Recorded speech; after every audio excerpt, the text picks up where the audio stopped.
Every servant in Veyrath learned the same lesson before their first winter ended. You did not look at the Duke when he passed. You did not speak unless commanded, and you never under any circumstances stood between Cassian Vosmir and the corridor leading to his private study after the clock struck 12. 3 stewards had tried. The first was dismissed before dawn. The second vanished from court records entirely. The third still served the household, but he walked with a limp and never raised his eyes above the floor again.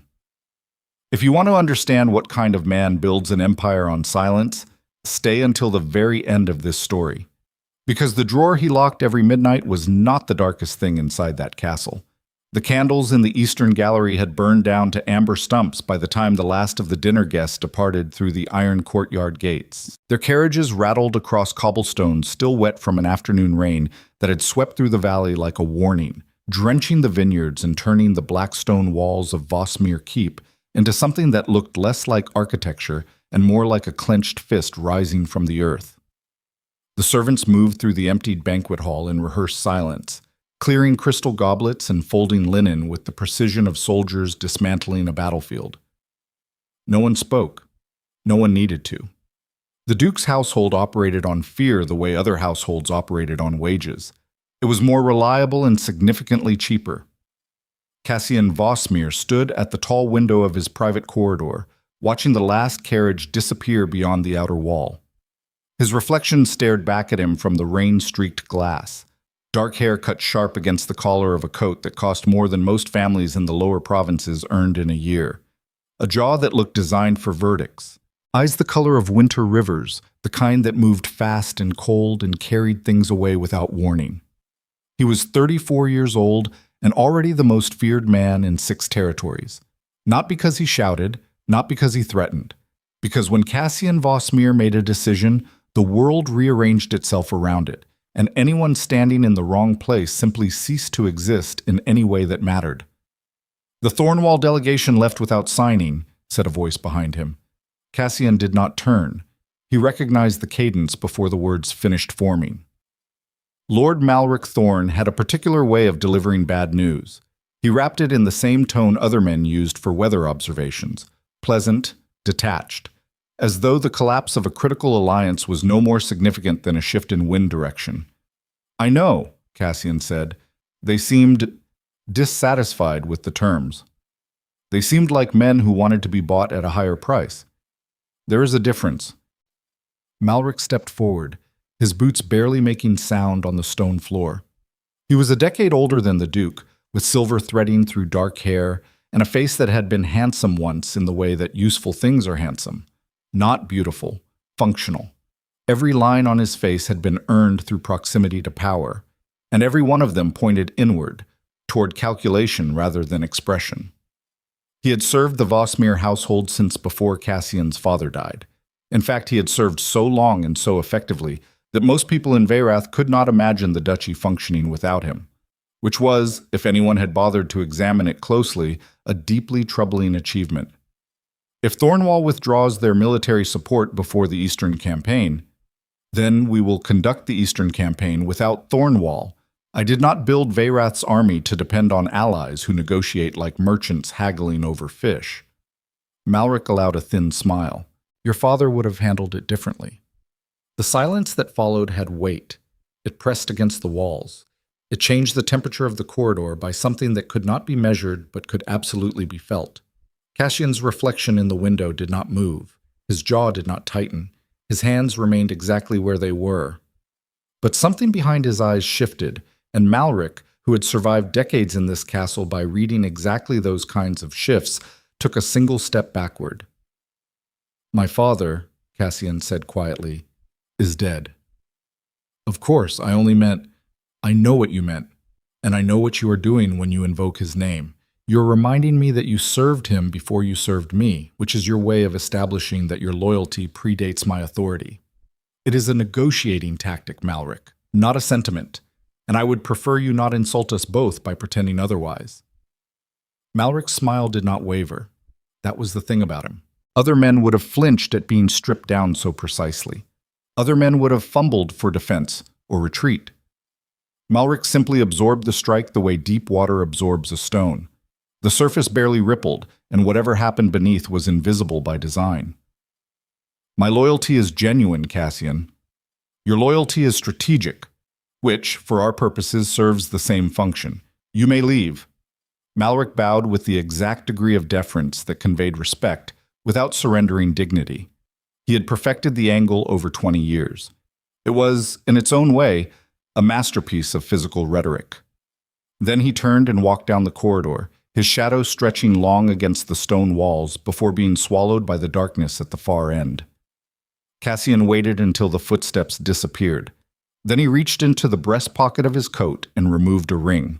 Not the signet ring that he wore publicly, the one stamped with the Vosmere crest that had authorized land transfers, military commands, and 3 executions in the past year alone. This was a smaller ring, older.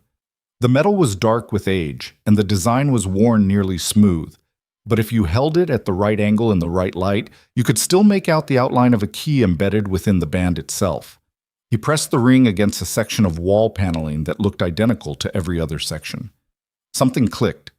A drawer slid forward from a compartment so perfectly fitted into the stone that it would have been invisible even to someone specifically searching for it.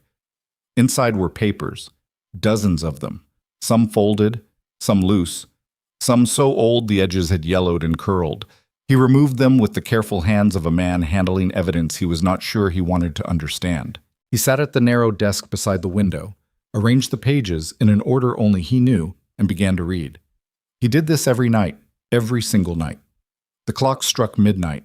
The castle fell into absolute silence, and the Duke of Veyrath sat alone with secrets that belonged to dead men, reading words that might have been written by ghosts, searching for an answer to a question he had never spoken aloud to anyone alive.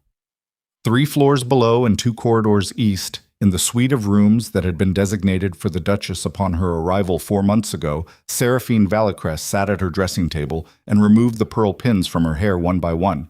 She did not call for her lady's maid. She had dismissed the girl an hour ago, preferring the silence. The banquet had been exhausting in the particular way that performances are exhausting. Smile at the right moment, laugh at the appropriate volume. Demonstrate enough intelligence to seem worthy of the title, but not so much that anyone felt threatened by it. The Duchess of Veyrath was a role, and Seraphine had spent 4 months learning its choreography with the precision of someone who understood that survival in this castle was not about power. It was about being underestimated by the right people at the right time. She set the last pin on the table and studied her reflection. Dark eyes. Strong features softened by a practiced composure that most people mistook for gentleness. She was 28. Daughter of a house that had been politically significant 3 generations ago and financially desperate for the last 2. The marriage to Cassian had been arranged by intermediaries who treated the transaction with the same emotional investment they would have applied to a land merger, which, in practical terms, it was. The Valicrest estates gained protection. The Vosmere Duchy gained the appearance of alliance with the old nobility. Both parties received exactly what they negotiated for and nothing more. She had not expected love. She was not foolish enough to expect love. But she had expected something. A partnership, perhaps. A working understanding between 2 intelligent adults trapped inside the same political architecture. Instead, she had received a husband who treated her with perfect courtesy and absolute distance. He addressed her at meals. He escorted her at public functions. He inquired about her comfort with the mechanical regularity of a man checking inventory. And every night, without fail, he disappeared into his study at midnight and did not emerge until long after she had fallen asleep. Seraphine pulled a silk robe over her nightgown and walked to the window. From here she could see the eastern tower where Cassian's study was located. A single light burned in the upper window. It had burned every night since her arrival. At first she had assumed it was simply the habit of a man who worked late. Many powerful men did. Her own father had kept similar hours before the debts consumed him. But her father's late hours had been desperate, frantic, the scrabbling of a man trying to hold together something that was already falling apart. Cassian's midnight ritual was different. It was deliberate, controlled, almost sacred in its regularity. And the household's reaction to it was not the mild deference of servants respecting their master's schedule. It was fear. Genuine, marrow-deep fear. The kind that does not come from punishment alone, but from something far worse. Not knowing what the punishment would be. She had begun watching 3 weeks ago. Not deliberately at first. She had simply noticed the light and found herself unable to look away. Then she noticed the patterns. The corridor emptied at exactly 11:40. The guards changed rotation to avoid the eastern wing. Even Malritz, who seemed to have access to every room and conversation in the castle, was never seen near the study after midnight. Whatever was in that room, whatever Cassian did there alone in the dark, it was the one thing in Veyrath that existed entirely beyond observation. And Seraphine had been raised in a house where the things hidden from view were always the things that mattered most. She turned from the window and sat on the edge of her bed, but she did not sleep. 3 days passed. On the first day, Seraphine attended a reception for the minor lords of the southern provinces. She sat beside Cassian at the head table and watched him dismantle a territorial dispute between two barons with a single sentence that was so precisely constructed it functioned simultaneously as a ruling, a threat, and an insult. Neither baron realized they had been insulted until the following morning, by which point the dispute was resolved and any objection would have looked petulant. She found herself admiring the craftsmanship of it, even as she recognized its cruelty. This was a man who used language the way other men use swords. Every word was placed. Every silence was loaded. Nothing was accidental, and nothing was wasted. On the second day, she found herself in the castle library. It was an enormous room, 3 stories of shelved stone walls with ladders that ran on iron rails and reading alcoves carved into the walls like monks' cells. She had come looking for the estate records, specifically the land transfer ledgers from the past decade. She told the librarian she was interested in understanding the duchy's holdings, which was both true and strategically incomplete. The librarian, a thin man with ink-stained fingers and the nervous disposition of someone who had long ago accepted that knowledge in Veyrath was a more dangerous commodity than weapons, provided the requested volumes without comment, but with a look that suggested he was memorizing exactly which records she had touched. The ledgers told a story. Not the story they were supposed to tell. On the surface, they documented the orderly expansion of Vosmir territory. Land acquired through legal channels. Estates absorbed after families defaulted on debts. Minor holdings consolidated into the ducal domain through perfectly legitimate administrative processes. Every entry was dated, signed, and sealed with the Vosmir crest. But Seraphine noticed something. The dates did not match. 3 major land transfers were recorded as occurring during a period when, according to the court calendar she had already studied, Cassian had been conducting military inspections in the northern territories. He could not have been present to authorize those transfers, yet his seal appeared on every document. His signature appeared on every page. And the families who had lost their estates during that period had, according to the genealogical registers, simply vanished from the nobility rolls entirely. Not disgraced, not exiled, vanished, as though they had never existed at all. On the 3rd day, Seraphine made a decision that would later strike her as either the bravest or the most reckless act of her life. She followed her husband, not openly, not even cleverly, in the way that characters in stories follow people by hiding behind curtains and pressing ears to doors. She followed him by paying attention, by being present in rooms before he arrived and remaining after he departed, by learning his rhythms the way a musician learns a piece of music, not just the notes but the spaces between them, the breath before the phrase, the tension before the resolution. She mapped his movements through the castle. She noted which corridors he favored and which he avoided. She observed who he spoke to voluntarily and who he tolerated. She catalogued the nearly invisible signals he gave to Malric. A slight shift in posture when he wanted the room cleared. A particular way of setting down his glass when a conversation had exceeded its usefulness. The almost imperceptible tightening of his left hand when someone mentioned his father. And she noticed the ring, not the signet ring. Everyone noticed the signet ring. It was enormous and deliberate, a declaration of authority stamped in gold. But sometimes, in unguarded moments, when he thought no one was watching, his right hand would drift to his left, and his thumb would press against the inside of a smaller ring worn beneath the signet. The gesture was unconscious, compulsive, the way a man might touch a scar without realizing it, checking whether the wound was still there. On the night of the 3rd day, a storm broke over Veyrath. It came without the usual warning. No gradual darkening, no slow accumulation of clouds building over the mountains like a threat taking shape. The sky simply split. Lightning cracked the horizon into jagged pieces, and rain hit the castle walls with a violence that sounded personal, as though the weather itself had developed a grievance against the stone. Seraphine was in the small sitting room adjacent to her bedchamber when the first crack of thunder shook the windows. She set down the book she had been pretending to read and listened, not to the storm, to the castle beneath it. Footsteps. The corridor outside her door. Moving east. Moving with the particular cadence she had spent 3 days memorizing. She waited 60 seconds. Then she rose, pulled her robe tight, and opened the door. The corridor was empty. The wall sconces flickered in the draft that the storm pushed through every crack and seam in the ancient walls. She moved quickly, bare feet silent on the cold stone, following the route she had mapped in her mind. Left at the gallery junction, through the passage behind the portrait hall, up the narrow staircase that wound through the inner wall of the eastern tower. She reached the upper landing and stopped.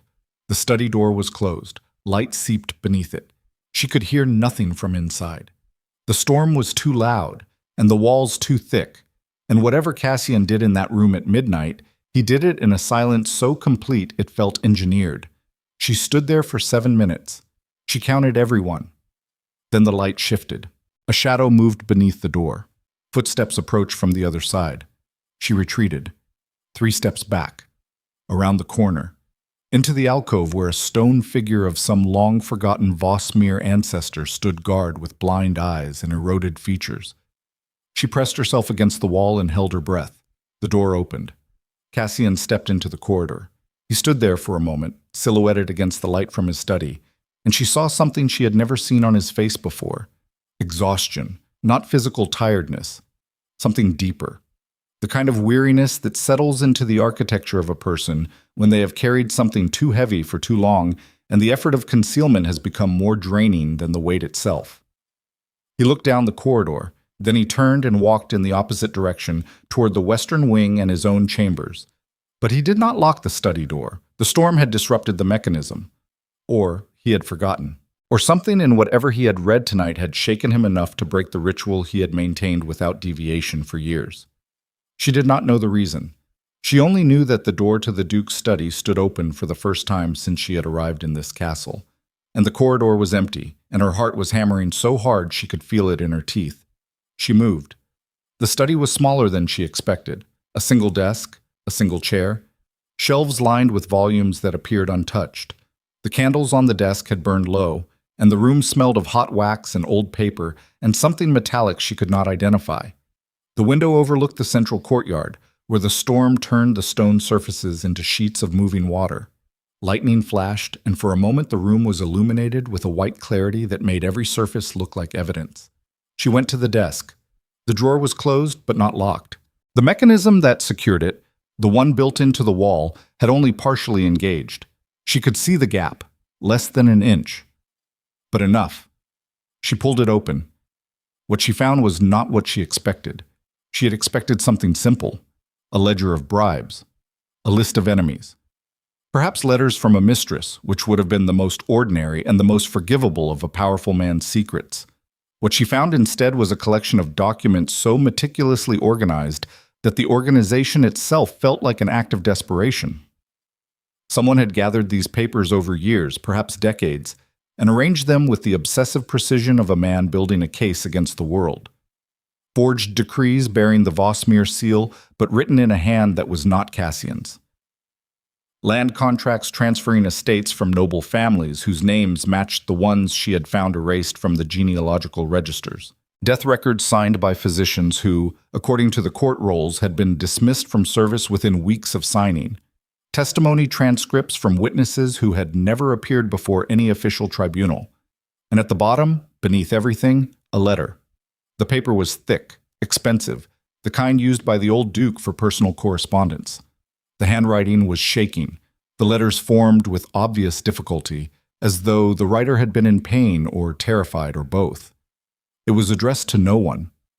It was dated the night before Duke Aldrich Vosmere was found dead in this very study, in this very chair, from what the official record described as a sudden failure of the heart. Seraphine read the letter. She read it twice. Then she read the final line a third time, and the storm outside seemed to go quiet, and the candles seemed to stop flickering, and the entire vast machinery of the Vosmir dynasty seemed to freeze in place around a single sentence written by a dead man who had understood too late exactly who was destroying his family. Trust no one wearing my seal. She placed the letter back exactly where she had found it. She closed the drawer as far as the broken mechanism allowed. She left the study, closed the door, and walked back through the corridors with the controlled precision of a woman who understood that she had just crossed a line that could not be uncrossed. She did not sleep that night. She lay in her bed and stared at the ceiling and listened to the storm tear itself apart against the mountains. And she thought about land transfers that happened when the Duke was not present, and families that vanished from records as though erased by a careful hand, and a dead man's warning hidden inside a drawer that his son opened every midnight like a wound he refused to let heal. The next morning, she appeared at breakfast with perfect composure. She smiled at the appropriate moments. She asked Cassian about the storm damage with the mild interest of a woman who had slept soundly and dreamed of nothing important. He answered with his usual precise courtesy. Malric sat at the far end of the table, watching them both with the attentive stillness of a man who made his career from reading the distance between people's words and their intentions. "You look tired, Your Grace," he said to Seraphine, and his tone was gentle, and his eyes were not. "The storm kept me restless," she said, and her tone was warm, and her hands were perfectly still in her lap, and beneath the table her fingers pressed hard enough against her own palm to leave marks.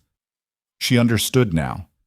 The forged seals, the vanished families, the impossible land transfers. None of it was Cassian. It had never been Cassian, the man who had been destroying Veyrath from the inside, who had murdered the old Duke and built an empire of forgery and theft behind the authority of a seal he had no right to use, was sitting 12 feet from her, sipping tea from a porcelain cup, and smiling with the practiced warmth of someone who had been rehearsing his performance for longer than she had been alive. And he had just noticed that she was afraid.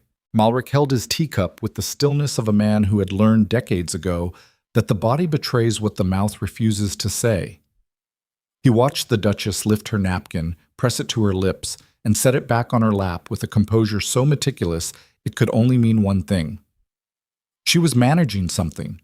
People who had nothing to hide did not control their gestures with that kind of surgical discipline.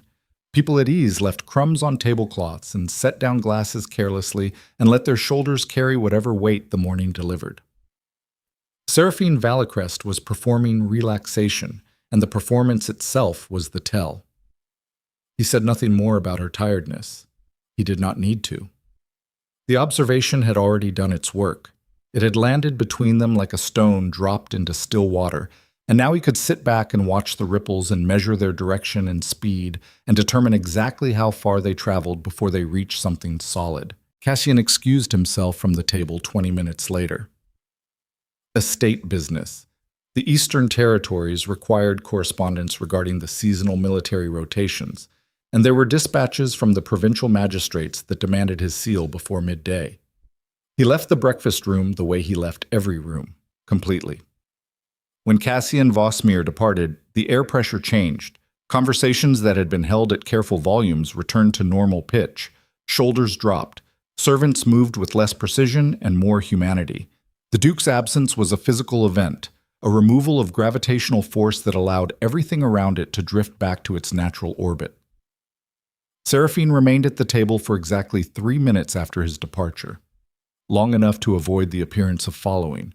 Short enough to avoid the appearance of lingering. She was calculating every movement now, measuring each action against what Malric might see, and what he might interpret, and what the gap between those two things could cost her.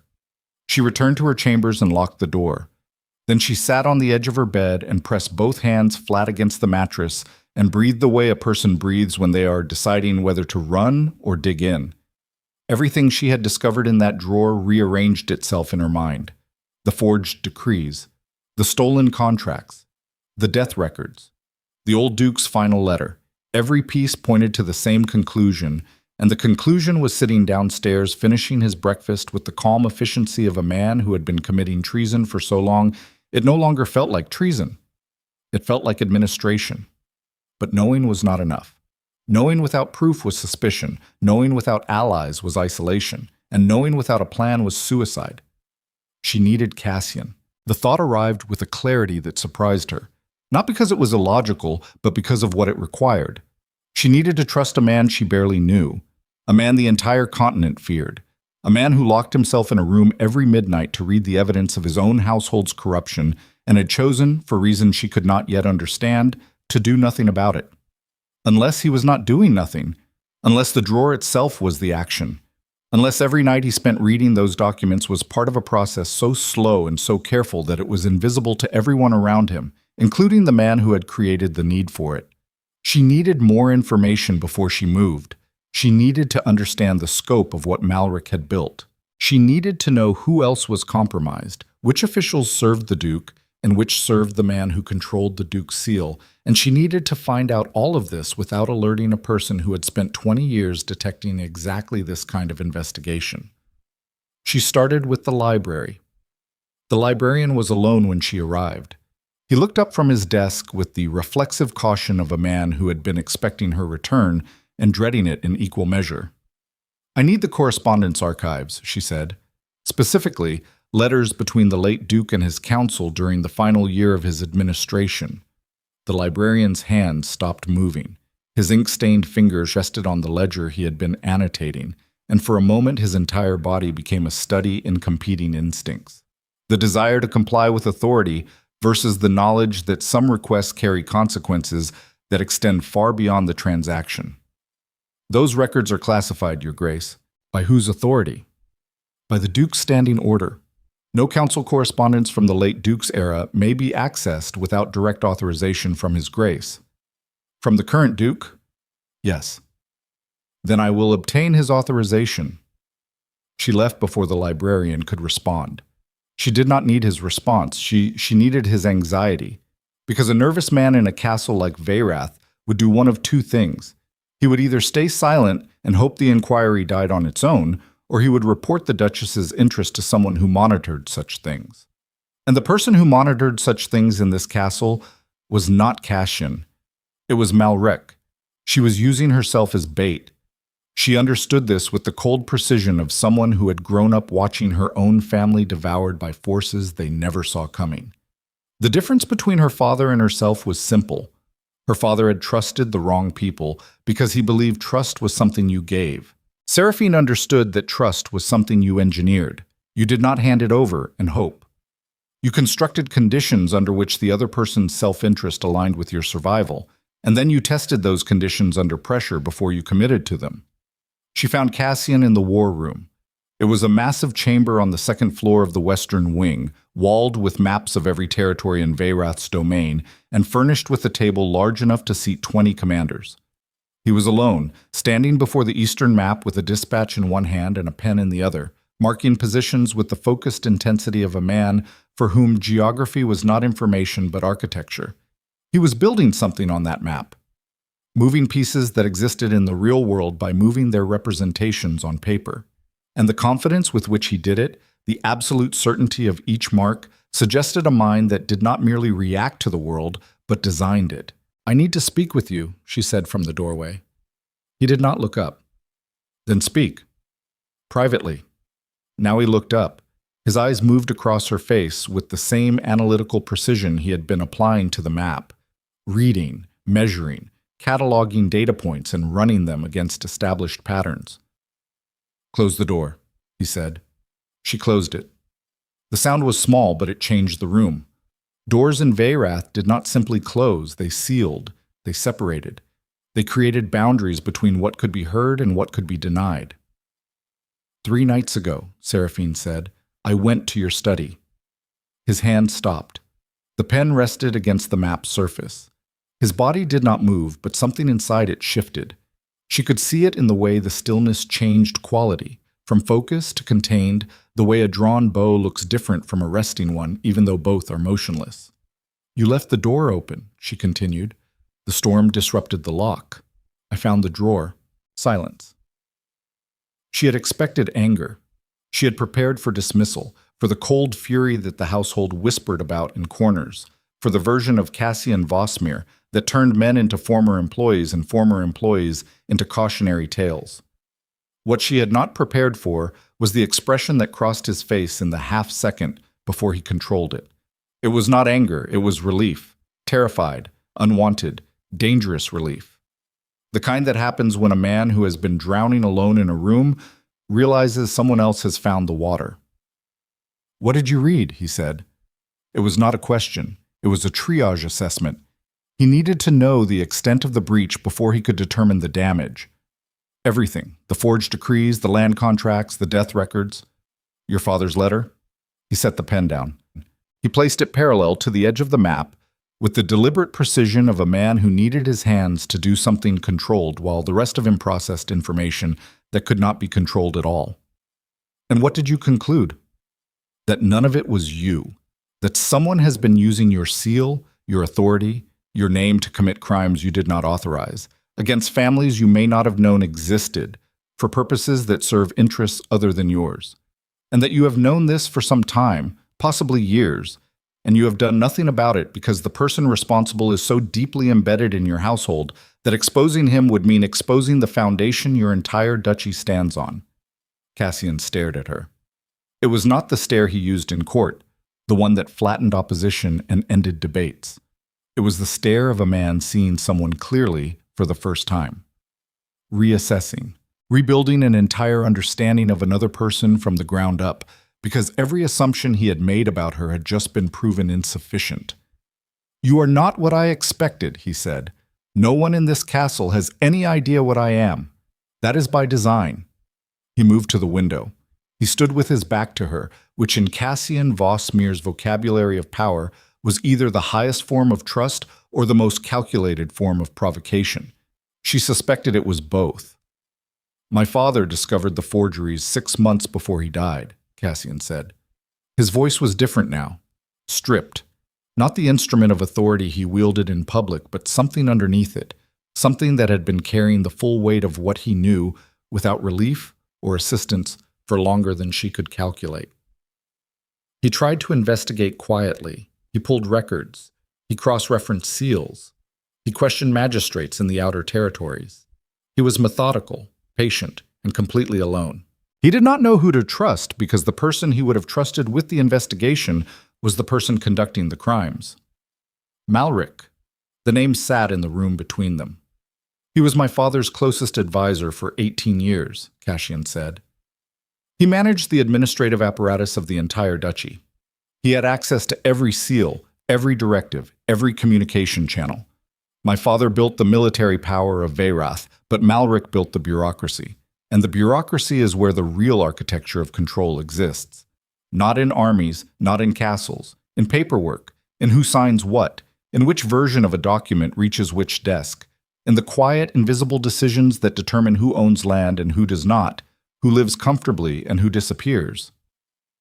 "And your father's death." Cassian's hands pressed against the windowsill.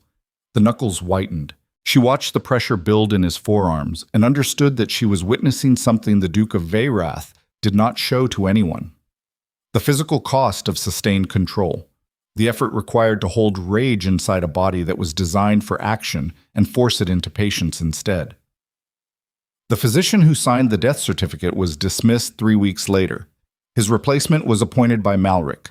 The original medical records were archived in the restricted section of the library, which is administered by a librarian whose position was secured by Malric's recommendation. The witnesses who attended my father during his final hours were servants from Malric's personal staff, not the Duke's household. Every layer of documentation surrounding my father's death was constructed, curated, and controlled by one man. "Then why haven't you acted?" He turned from the window. His eyes were the coldest thing in the room. "Because acting requires proof that cannot be denied, allies that cannot be bought, and a moment when exposure will destroy him without destroying the duchy he has infected. Pull the knife out before you have stopped the bleeding and the patient dies on the table. Malric is not a parasite. He is a load-bearing structure. Remove him without reinforcing what he supports, and the entire architecture collapses." "How long have you been preparing?" "Since the night I found the drawer. My father left it for me. He knew he was going to die. He did not know exactly when or how, but he understood enough to know that the evidence had to survive even if he did not. So he built the compartment, he hid the key in the ring, and he left the only warning he could manage in the time he had left. Trust no one wearing my seal. Seraphine moved to the table. She stood across from him, the map of Veyrath spread between them like the territory itself, contested and complicated and requiring a strategy neither of them could execute alone. You have been reading those documents every night for how long? 4 years. The number landed like a blow. 4 years. Every midnight.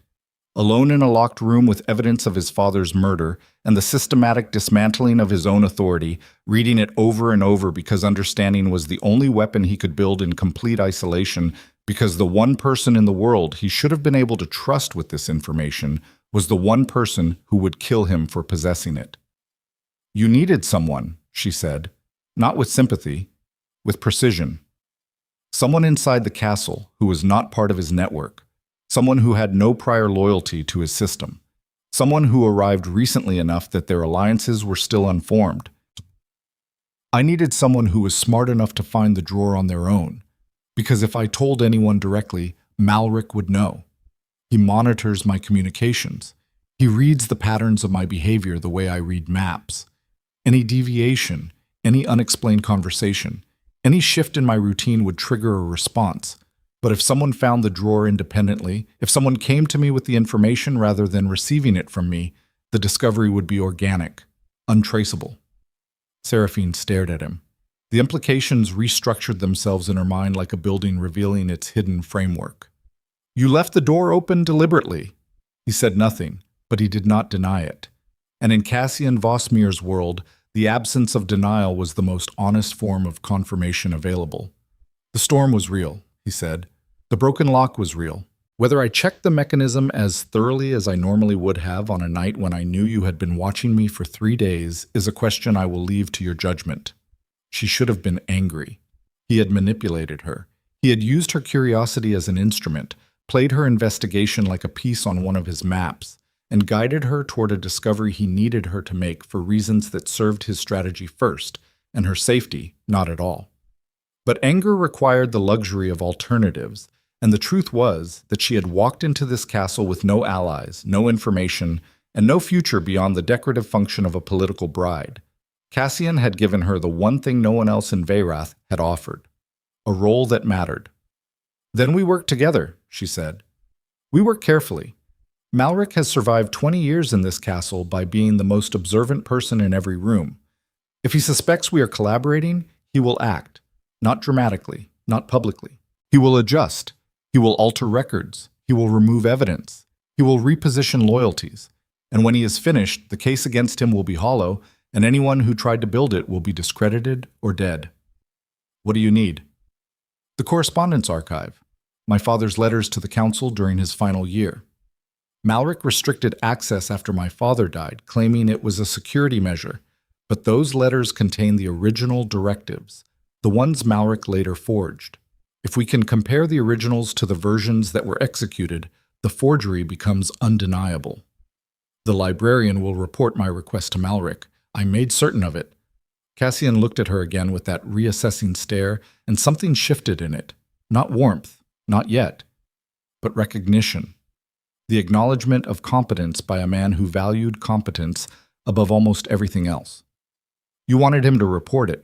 If Malric thinks I am a bored Duchess poking through old records out of idle curiosity, he will dismiss me. If he thinks I am investigating on your orders, he will move against us. But if he thinks I am investigating you independently out of suspicion toward my own husband, he will do something far more useful. He will try to recruit you. A duchess who distrusts her duke is the most valuable asset an inside conspirator could acquire. He will not threaten me. He will befriend me. He will offer access. He will share carefully selected truths designed to deepen my suspicion of you while concealing his own involvement, and every piece of information he feeds me will reveal more about his network than he intends. The room was quiet. The maps on the walls seemed to pulse with the complexity of what they were building between them. Not a military campaign. Something more delicate and more dangerous. A partnership constructed on the scaffolding of mutual necessity, held together by an alignment of interests that neither of them had expected and neither of them fully trusted, but both of them needed badly enough to proceed. Cassian crossed to his desk. He opened a lower drawer and removed a leather folio, old but well-maintained, and placed it on the table between them. "My father's personal journal," he said. "Not the official diary, the private one. I found it sewn into the lining of his hunting coat 6 months after his death. It documents every suspicion he had about Malric, dates, names, transactions he questioned, people he tried to contact who were dead before his letters reached them. Read it tonight. Memorize what you need. Do not write anything down. Do not make copies. And do not, under any circumstances, let anyone see you with it." She took the folio. It was heavier than it looked. Not because of the paper, because of what the paper contained. The accumulated evidence of a dead man's final months. The slow, horrifying realization that the person closest to him was the person dismantling everything he had built, set down in handwriting that probably deteriorated as the entries progressed because fear does that to fine motor control, and the old Duke would have been very afraid by the end. "One more thing," Cassian said as she reached the door. She turned. His face was composed again. The architecture of authority was back in place. But his eyes held something that had not been there before. Not trust exactly, not yet, but the precondition for trust. The willingness to be damaged by someone if the alternative was being destroyed alone. "If this fails," he said, "if Malric discovers what we are doing before we are ready, he will not come for me first. He will come for you. Because you are the variable he did not plan for, and men like Malric eliminate variables before they address threats. You need to understand what you are risking. I married into a house where the previous Duke was murdered by his own advisor, and the current Duke reads the evidence of that murder every night like a man tending a grave. I understood the risk before I opened the drawer." She left the room.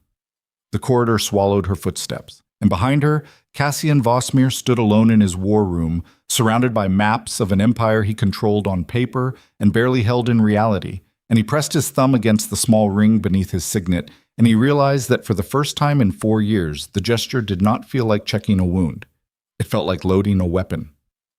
That evening, Malric requested a private audience with the Duchess. The message arrived through her lady's maid, delivered with the casual precision that characterized everything Malric did. An invitation to tea in the conservatory. An informal meeting. Nothing urgent.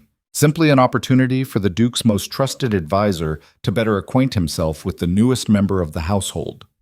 Seraphine read the note and felt the trap close around her exactly the way she had designed it to. She dressed carefully. Not the formal attire of a duchess performing her station, but the simpler clothing of a woman who had not planned for an important meeting and was therefore, by implication, unguarded. Approachable. The kind of person who might, if handled correctly, be persuaded to share what she had been looking for in the library. The conservatory was glass-walled and filled with plants that had no business surviving this far north. Malric had arranged for tea to be served at a small table positioned between 2 rows of flowering jasmine, which was either an aesthetic choice or a strategic one. Jasmine covered the smell of other things. It filled a room so completely that subtler scents like the metallic edge of anxiety or the sharp note of deception disappeared beneath its sweetness. He stood when she entered. He pulled out her chair. He poured her tea with the attentive grace of a man whose every courtesy was a calibrated instrument. "I understand you have been exploring the library, Sept," he said.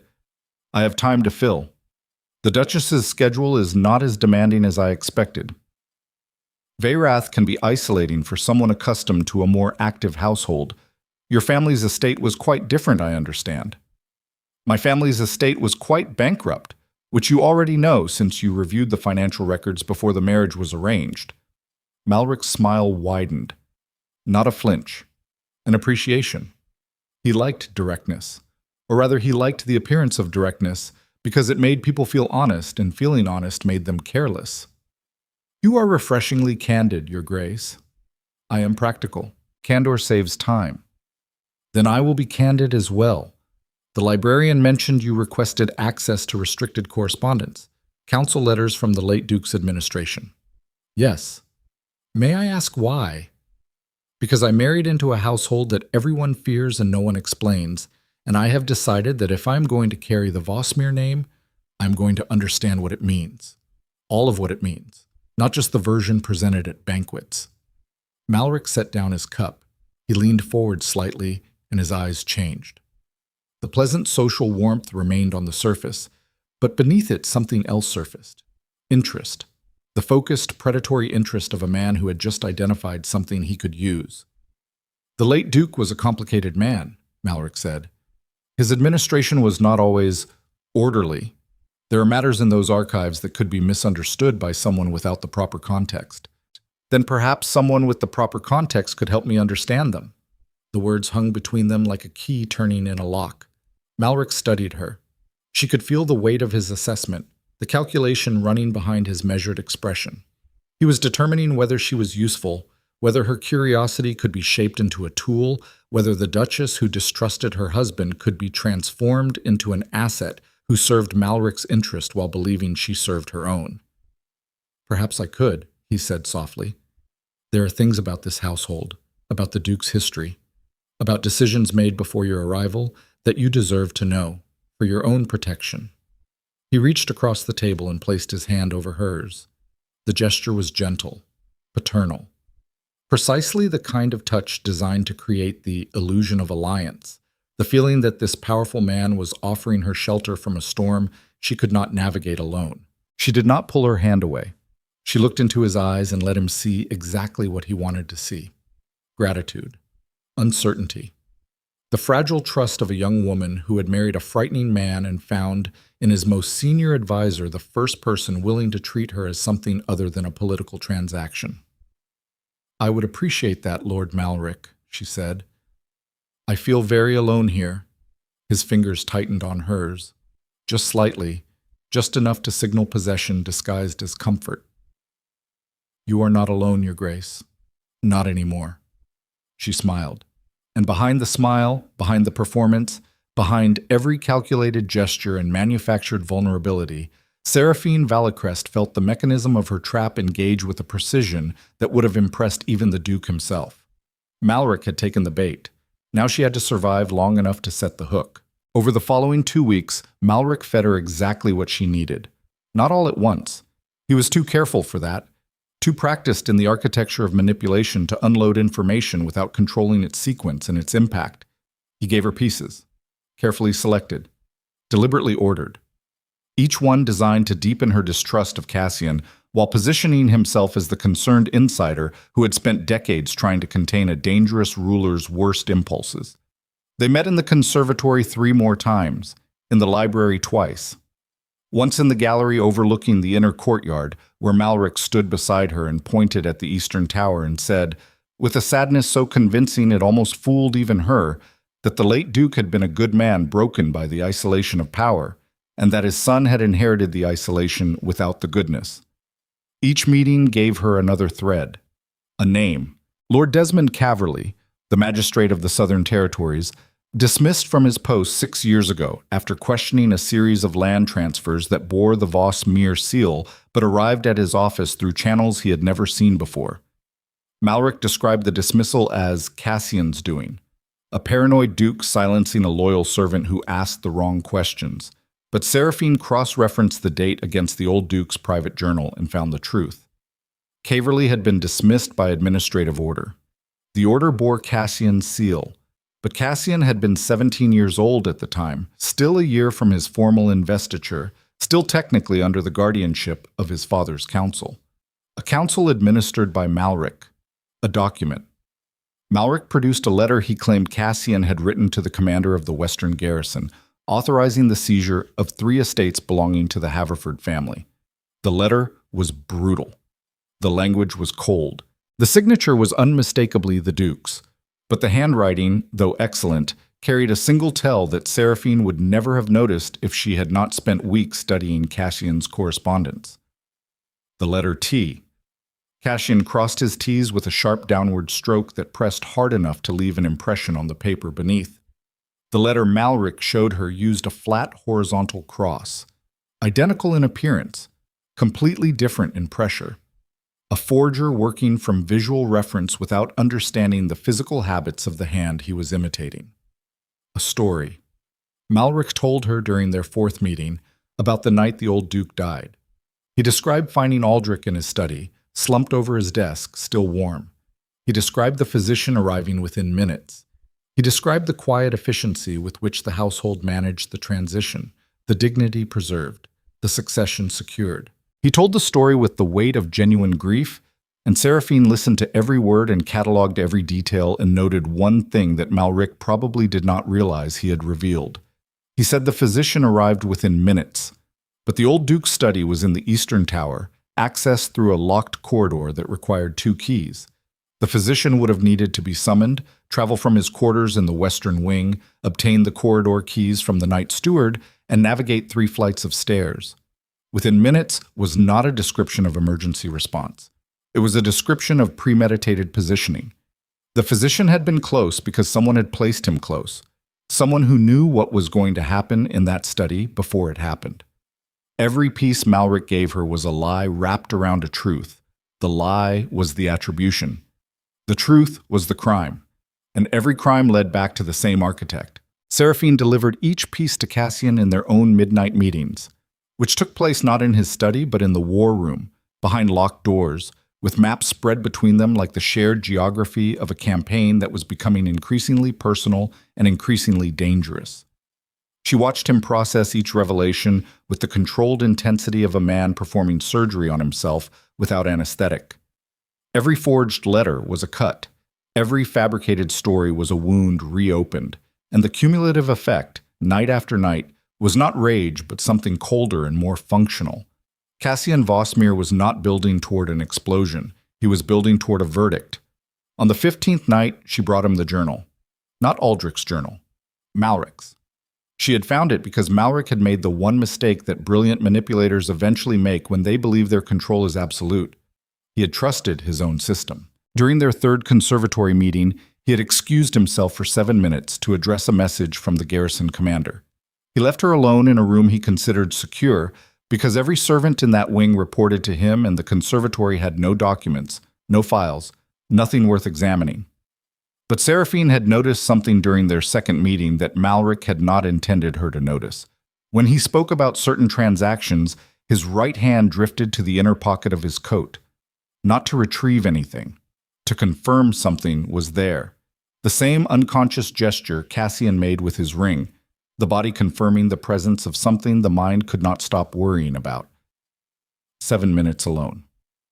She moved. The coat hung on the stand beside the door.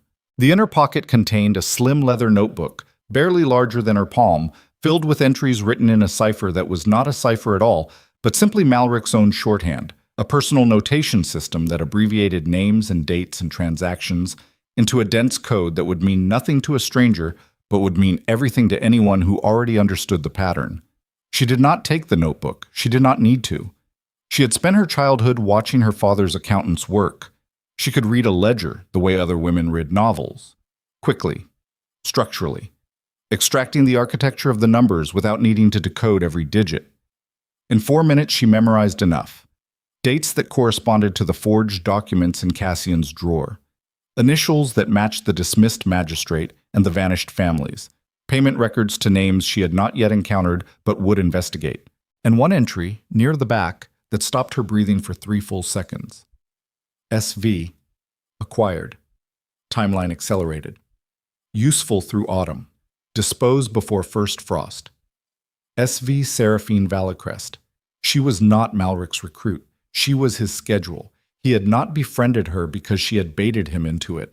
He had befriended her because he had already planned to. Her investigation, her curiosity, her carefully staged visit to the library, none of it had surprised him.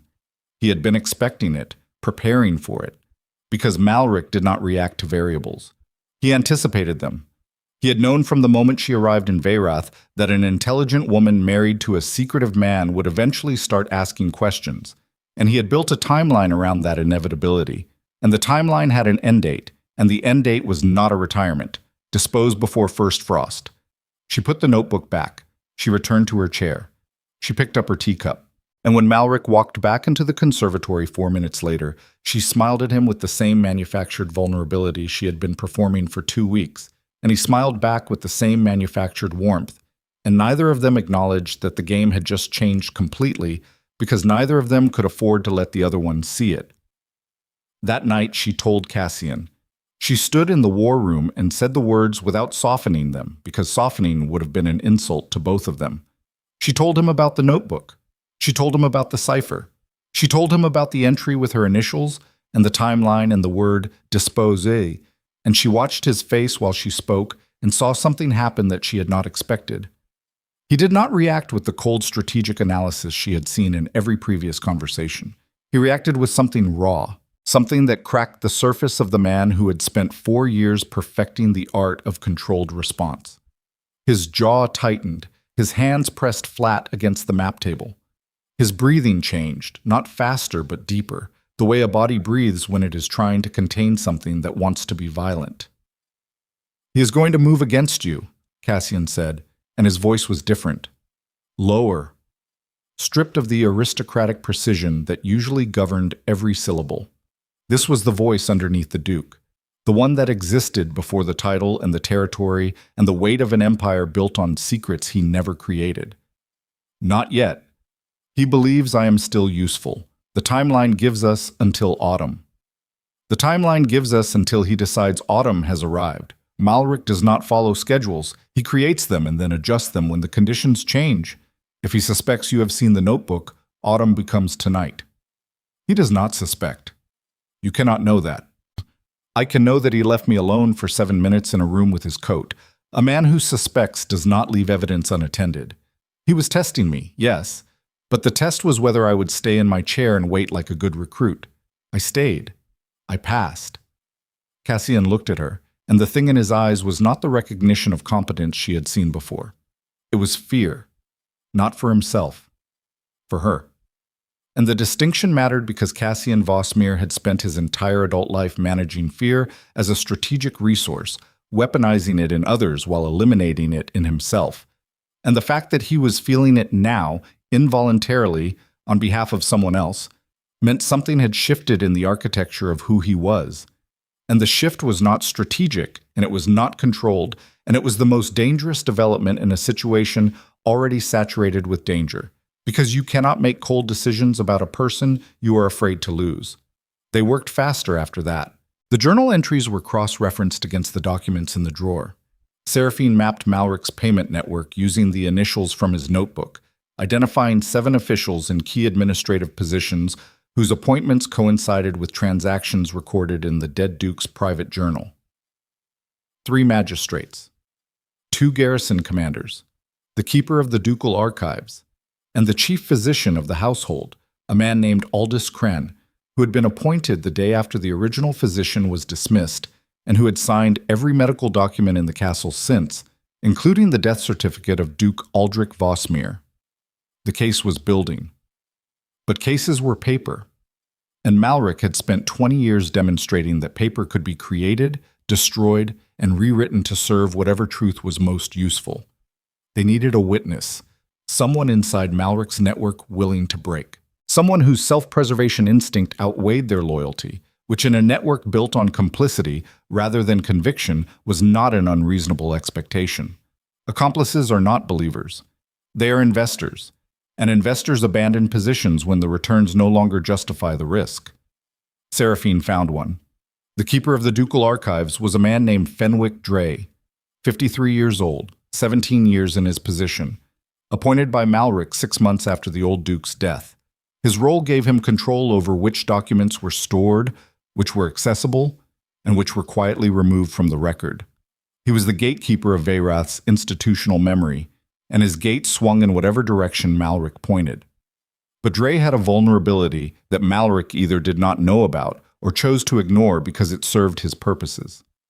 Drea had a daughter, 21 years old, married to a minor lord in the eastern provinces, whose estate was one of the properties transferred through forged decree during the period documented in Cassian's drawer.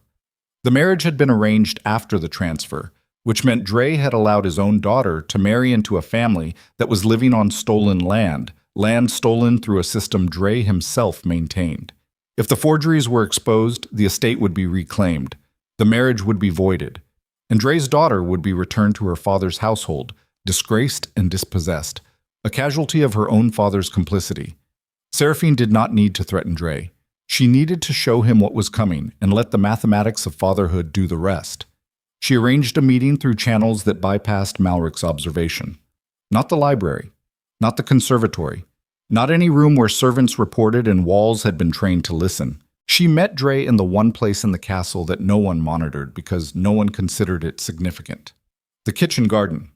At 6 in the morning, while the household was still in the business of waking up, while Malric was conducting his daily briefing with the garrison commanders, while Cassian maintained his routine of early correspondence in the study to preserve the illusion that nothing had changed, Seraphine knelt in the dirt beside Fenwick Dre and spoke to him about his daughter. She told him what she knew. She told him what was coming. She told him that the evidence against Malric was nearly complete and that exposure was not a possibility but an inevitability, and that when it happened, everyone connected to the network would face the same reckoning, and the only variable was whether they faced it as defendants or as witnesses. Dre listened with the stillness of a man whose body had forgotten how to move because his mind was processing something too large for physical expression. His face went through stages. Denial first, the reflexive rejection of information that threatens the structure you have built your survival around. Then calculation, the rapid assessment of options and outcomes. Then something worse than either, the slow, grinding recognition that every choice available to him would cost something he could not afford to lose. "She does not know," he said.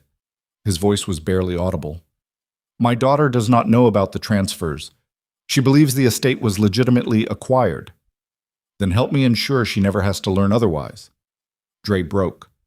Not dramatically, not with confession or tears or the theatrical collapse of a man unburdening his conscience. He broke quietly, the way load-bearing walls break, with a shift so subtle you only recognize it afterward when the structure starts leaning. He agreed to provide testimony. He agreed to produce the original documents from the restricted archive, the ones Malric had ordered him to bury, the originals whose existence proved the later versions were forgeries. He agreed to identify the other members of the network and confirm the chain of command that connected every fraudulent transaction back to Malric's direct authority. He agreed to all of it in the kitchen garden at 6:14 in the morning, while the jasmine bloomed around them and the castle woke up, and the machinery of Malric's 20-year operation continued functioning with the smooth efficiency of a system that did not yet know it had been breached. The breach lasted 9 hours. At 3 that afternoon, Dre was found in the restricted archive by 2 of Malric's personal guards. He was removing documents from a sealed cabinet. The guards detained him. They escorted him to Malric's private office. And 40 minutes later, Dre was seen leaving the castle through the service entrance, accompanied by an armed escort, heading toward the eastern road. He was not seen again. The message arrived in Seraphine's chambers at 4. Not a letter. A single object placed on her dressing table while she was at afternoon tea with 3 wives of the provincial lords. A pearl hairpin. One of hers. One she had worn to the kitchen garden that morning and had not realized she had lost. Malric knew. He knew about Dre. He knew about the garden meeting. He knew about the investigation. And the hairpin was not a threat. It was a demonstration. He was showing her that his access to her life was so complete, so intimate, so deeply embedded in the infrastructure of her daily existence that he could enter her most private space and place evidence of his knowledge exactly where she would find it without anyone seeing him do it. The pearl sat on the dark wood of the table, and it looked like a small white eye watching her, and the room that had felt like a sanctuary for 4 months suddenly felt like a cell whose door she had never noticed was locked from the outside. She found Cassian in the war room. She did not knock. She entered and closed the door and put the hairpin on the table between them and said 4 words. "He knows. Dre is gone." Cassian's hand stopped over the map. The pen he was holding touched the paper and left a small ink mark on the Eastern Territory, a dot that would remain there long after this conversation ended, an accidental record of the exact moment the campaign changed from offense to survival. When? This afternoon. His guards took Dre from the archive. The hairpin was in my room before I returned from tea. Cassian set the pen down. He did not align it with the edge of the map this time. He set it down wherever his hand released it, and the carelessness of that gesture told her more about his state of mind than anything he could have said. A man who stops controlling small things has redirected all his control towards something large. The evidence from the archive. Gone with Dre. Whatever documents he pulled before they found him, Malric has them now, or has destroyed them. The journal, the notebook cipher, the witness testimony. The journal is hidden. The cipher is in my memory. The testimony no longer exists because the witness no longer exists. The room contracted around them. All the careful work of 2 weeks, the meetings, the mapping, the slow, patient construction of a case built on evidence and testimony, and the painstaking alignment of documents that proved a 20-year conspiracy, all of it collapsed in a single afternoon. Not because the evidence was wrong, because the system they were trying to expose was the same system they were trying to use to expose it. Malric did not merely control the conspiracy. He controlled the infrastructure of accountability, the archives, the guards, the witnesses, the physical spaces where evidence was stored and testimony was given. Trying to build a legal case against him inside his own administrative architecture was like trying to drown a fish. The element they needed to use as a weapon was the element he breathed. "He will move tonight," Cassian said. "Against me. Against both of us. But you first. You are the evidence now. Everything you have memorized, every connection you have mapped, every piece of the cipher you carry in your head, you are the case. As long as you exist and can speak, the threat to him remains. He will neutralize that threat before he addresses mine. What can he do? I am the Duchess. The household answers to us. The household answers to whoever controls the mechanisms of the household, and those mechanisms have been his for 2 decades. He can fabricate evidence of treason. He can produce witnesses who will testify that you conspired against the duchy. He can have you detained under ducal security protocols that he himself drafted and I signed without reading because I trusted the man who wrote them. He does not need to kill you, Seraphine. He needs to discredit you. And once you are discredited, everything you know becomes the ravings of a disgraced duchess, and the conspiracy continues exactly as it has for 20 years. She felt it then, the thing she had been managing since the moment she found the hairpin on her table. Not fear exactly, something more structural, the sensation of standing on a surface that had looked solid and feeling it shift, feeling the ground itself reconfigure beneath her feet, and understanding that the stability she thought she had been building was always conditional, always dependent on variables she did not control, and the person who controlled those variables had just demonstrated that he could rearrange the entire landscape of her reality without leaving a single visible mark. This was what power looked like when it had been perfected. Not loud, not violent, not dramatic, quiet, administrative, so deeply embedded in the normal functioning of everyday systems that it was indistinguishable from the way things worked. Malric had not seized control of Veyrath. He had become control. He was the mechanism through which the duchy operated, and removing him was not like removing a person from a position. It was like removing a skeleton from a body. Everything he touched would collapse. Cassian crossed the room. He stood in front of her, and for the first time since she had arrived in this castle, the distance between them was not measured in protocol or strategy. It was measured in the space between 2 people who had discovered that the only thing standing between them and destruction was each other. "We cannot fight him inside the castle," he said. "We cannot use the archives, the guards, the courts, the councils. Every system in Veyrath runs through him. We need to go outside."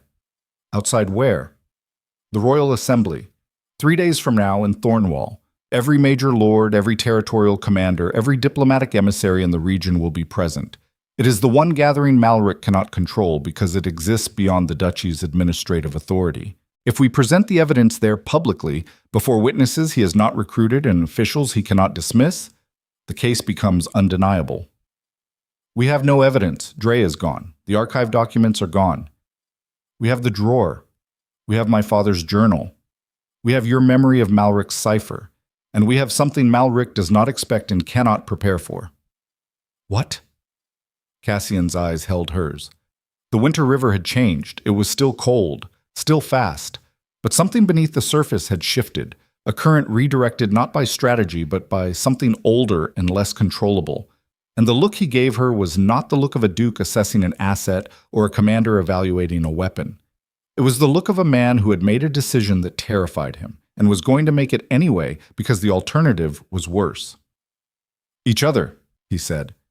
He planned for a paranoid duke acting alone. He planned for a curious duchess acting alone. He did not plan for us acting together because the one thing Malric cannot model is something he has never experienced. Trust that is not transactional. Partnership that cannot be purchased. The clock in the corridor struck 9. In 3 days, the Royal Assembly would convene. In 3 days, they would need to stand before the most powerful people in the region and accuse the most entrenched administrator in Veyrath of 20 years of systematic treason, with evidence that was incomplete, a witness who had vanished, and a case built on a dead man's journal and a living woman's memory. But first they had to survive 3 days inside a castle controlled by a man who had just learned they were coming for him. A knock at the war room door, firm, precise, the exact rhythm Seraphine had learned to recognize over 2 weeks of manufactured friendship. Malric's voice came through the wood, pleasant and unhurried. "Your Grace, I understand you and the Duchess are both occupied, but I have a matter of some urgency regarding the household security arrangements. May I enter?" Cassian looked at her. She looked at him. The space between them held everything they had built and everything they were about to risk, and neither of them moved, and neither of them breathed, and the door handle began to turn. Cassian moved first, not toward the door, toward Seraphine. He took her arm, guided her 2 steps to the left, positioned her behind the angle of the map table where the door's opening arc would not immediately reveal her face. The gesture was fast, instinctive, and it carried a weight that neither of them had time to examine because the handle was already turning and the 3 seconds between intention and exposure were already spent.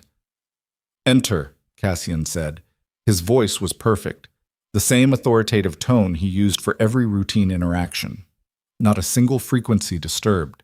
Seraphine understood in that moment something she had only theorized about before. Cassian Vossmere did not perform composure. He inhabited it. The mask was not something he put on. It was something he had grown into his own skin over years of necessity until the difference between the man and the role was no longer a boundary, but a texture, a surface so seamlessly integrated that detecting the join required tools most people did not possess. Malric entered the war room the way he entered every room, quietly, completely. His presence did not announce itself so much as settle, like weather changing, like the atmospheric pressure dropping just enough to make the joints ache without being able to name the cause. His eyes found Seraphine immediately.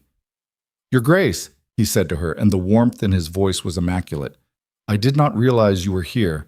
I hope I am not interrupting." "The Duchess was reviewing the territorial reports with me," Cassian said. "She has expressed interest in understanding the duchy's administrative structure. I saw no reason to deny her."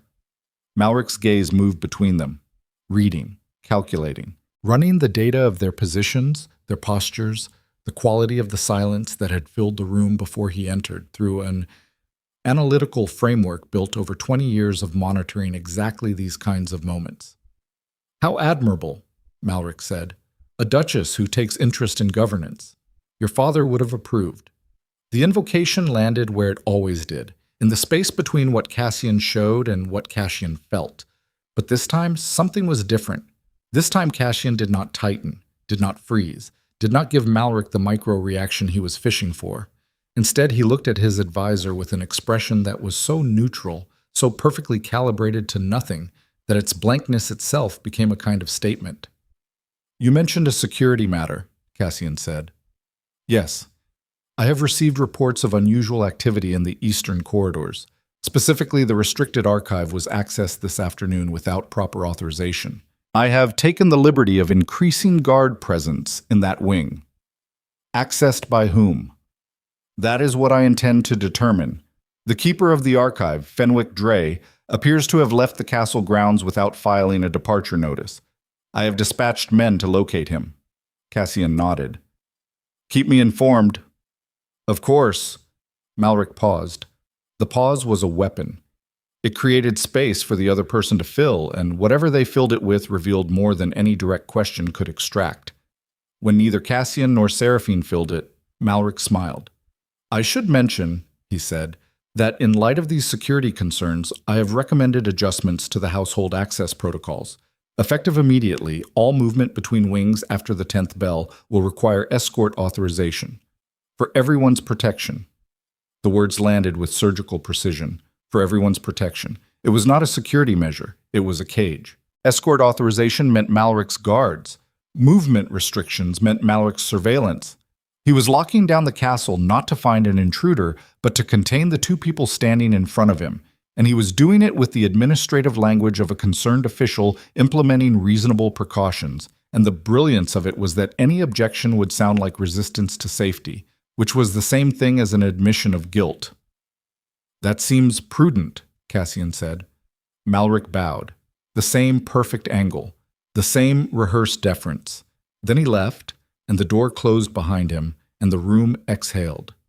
Seraphine's hand was gripping the edge of the map table hard enough to press the blood from her knuckles. She released it and watched the color return to her fingers, and thought about what a body does when it understands danger faster than the mind can process it. The muscles contract, the blood redirects. The extremities go cold because the core needs the warmth more than the fingers do. Survival is not a decision, it is an economy. The body reallocates resources to the organs that matter most and sacrifices the periphery without asking permission. And if you have lived long enough in an environment where danger is structural rather than sudden, you learn to read those reallocations the way a sailor reads the wind, not by seeing it, but by feeling what it moves. "We leave tonight," she said. "We cannot leave tonight. The escort protocols are already in effect. His guards will be at every corridor junction within the hour." "Then how?" Cassian moved to the far wall. He pressed a section of stone that looked identical to every other section, and a narrow opening appeared, barely wide enough for one person to pass through sideways. Cold air exhaled from the darkness beyond. "My grandfather built this castle with 17 passages that do not appear on any architectural plan. My father showed me 9 of them before he died. I found the remaining 8 on my own. Malric knows about 4. He suspects the existence of 2 more. The other 11 are mine." Seraphine stared at the opening. The darkness inside it was absolute, the kind that exists in spaces built to be forgotten, where air moves but light is never reached, and the walls are so narrow that the stone presses against your shoulders like the architecture itself is trying to hold you still. Where does it lead? The stables. There is a passage that runs beneath the eastern wall and emerges in the feed storage room behind the main paddock. From there we can reach the northern road without passing any checkpoint Malric controls. And from the northern road, Thornwall. The Royal Assembly convenes in 2 days. If we ride through the night and change horses at the Ravensbridge relay, we reach the assembly hall before the opening session. With what evidence? The archive documents are gone. Dre is gone. All we have is the drawer contents and your father's journal. And you. He looked at her. Your testimony. Your memory of the cipher. Your account of every meeting with Malric, every lie he told you, every truth he accidentally revealed. A duchess testifying before the Royal Assembly against her husband's most trusted advisor is not a document that can be forged or a witness that can be silenced. It is a political event. And political events, once they happen, cannot be undone. She understood what he was asking, not just for testimony, for exposure, for the complete and irreversible surrender of the invisibility that had kept her safe since she arrived in Veyrath. The moment she stood before the assembly and spoke, she would no longer be the underestimated Duchess moving through the castle's hidden spaces. She would be visible, targeted, permanent. Every word she said would be recorded, analyzed, and used by allies and enemies alike for the rest of her life. There was no going back into the shadows after this. "Get the drawer," she said. They moved through the passage in single file, Cassian leading with a small oil lamp that threw shadows so distorted the walls seemed to breathe. The passage was older than the castle itself in some sections, carved from the mountain stone before the first foundation was laid, and in other sections it narrowed so severely that Seraphine had to turn sideways and press her back against the cold rock and shuffle through spaces where the air was so thin and still it felt like breathing through fabric. The stone was wet in places. In others, it was coated with mineral deposits that glittered in the lamplight like frozen constellations. They did not speak. Sound carried through stone with unpredictable fidelity, and neither of them knew exactly how close the passage ran to occupied rooms. The journey took 40 minutes. When they emerged into the feed storage room behind the stables, the night air hit Seraphine's lungs like a slap. Cold, clean, carrying the smell of horses and hay and the metallic edge of a sky-threatening rain. After the confinement of the passage, the open space felt almost violent in its dimensions. Too much air, too much darkness, too many directions from which danger could approach. Cassian saddled 2 horses with the efficiency of a man who had done this before. Not recently. The muscle memory was old, buried beneath years of servants and stable hands and the institutional assumption that a duke did not handle his own horses. But the hands remembered what the station had tried to erase, and in 4 minutes both animals were ready, and the leather satchel containing the drawer's contents and the old duke's journal was secured against Cassian's chest beneath his riding coat. They rode north. The first 3 hours were silence and speed. The road from Vosmere Keep to the Ravensbridge Relay cut through terrain that alternated between dense forest and open moorland, and the moon, when it appeared between clouds, turned the landscape into a study in silver and black. Seraphine rode well. She had learned as a child on her family's estate, before the debts consumed the horses along with everything else, and the skill had survived the loss of the circumstances that created it. Her body found the rhythm of the horse without conscious effort, and her mind, freed from the need to manage physical movement, ran ahead to Thornwall and the assembly, and the moment when she would stand before a room full of the most powerful people in the region and say the words that would either save them or destroy them. Halfway to Ravensbridge, Cassian pulled his horse alongside hers. "There is something I need to tell you before we reach Thornwall." His voice carried differently out here. Without walls to contain it, without the acoustic architecture of stone corridors and vaulted ceilings that shaped every conversation in the castle into something formal, his voice was just a voice, human, tired, carrying weight it could no longer distribute across the structure of authority that usually supported it. "The marriage," he said. "The arrangement. It was Malric's idea." Seraphine's hands tightened on the reins. The horse felt the change and adjusted its stride, slowing slightly, responding to the tension transmitted through leather and fingers and the involuntary contraction of muscles that happens when the mind receives information it is not ready to process. "He proposed the alliance with your family 3 years ago. He identified your house specifically because of its financial vulnerability. A desperate house produces a compliant bride. That was his calculation. Someone who would be grateful enough for rescue that she would not question the architecture of the household she was entering. And you agreed."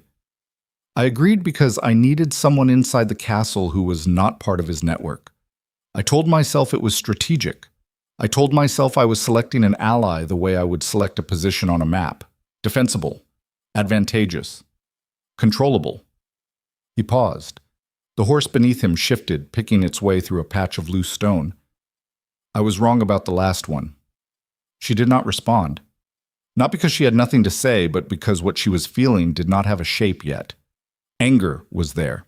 The cold recognition that she had been selected, evaluated, acquired like a piece on a game board by both the man trying to destroy the duchy and the man trying to save it.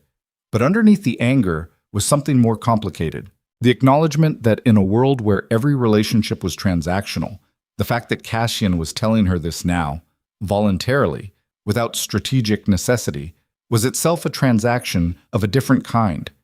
He was trading advantage for honesty, giving her information that weakened his position because withholding it would weaken something else. Something that had grown between them in war rooms and midnight meetings and the narrow passage through the mountain, something that was not yet trust, but was close enough to trust that the distinction was becoming academic. "You could have told me this after Thornwall," she said. "After the assembly. After Malric was exposed and the evidence was public and there was no longer any risk that the information would change my willingness to testify." "Yes." "Then why tell me now?" "Because the woman I brought into this castle deserves to choose her next move with full information, not managed information, not strategically curated information. The truth. Even if the truth costs me the one alliance I cannot afford to lose." They rode in silence for a long time after that.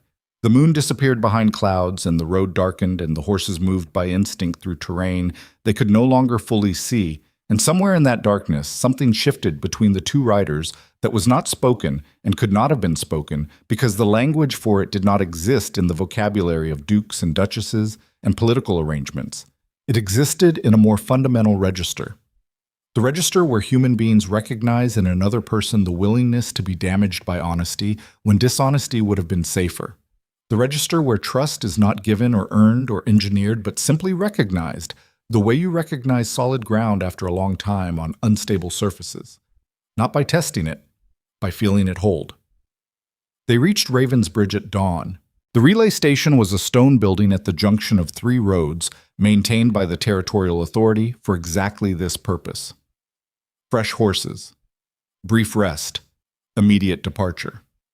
The station master recognized the Duke on sight and produced 2 horses without asking questions, because there are certain faces in certain territories that convert the need for explanation into an irrelevance. Cassian handed the exhausted horses to a groom and accepted a water flask from the station master. He drank without ceremony, water running down his jaw, and Seraphine saw the man beneath the Duke again. Depleted. Running on something deeper than energy, something that burns slower and costs more, and does not replenish the way sleep and food replenish because it draws from a reserve that is structural rather than physical. The reserve of purpose. Of commitment to an outcome that matters more than comfort.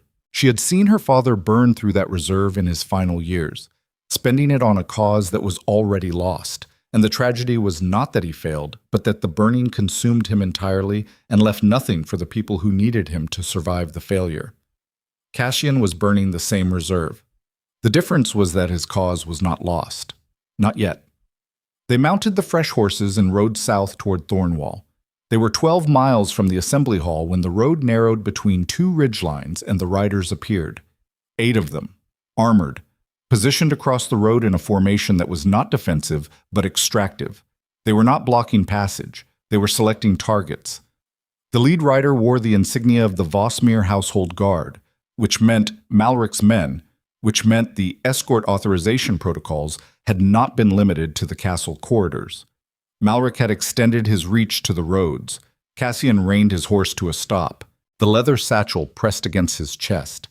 Inside it were the only physical evidence of 20 years of treason. The forged decrees, the stolen contracts, the death records, the old Duke's journal, the letter with its final warning. Everything they needed to destroy Malric. Everything Malric needed to destroy them. "Turn back, Your Grace," the lead rider said. "Lord Malric requests your return to the keep. There has been a security incident." "There has been no incident." "My orders are specific, Your Grace. Both you and the Duchess are to return immediately, for your protection." Cassian looked at the 8 riders.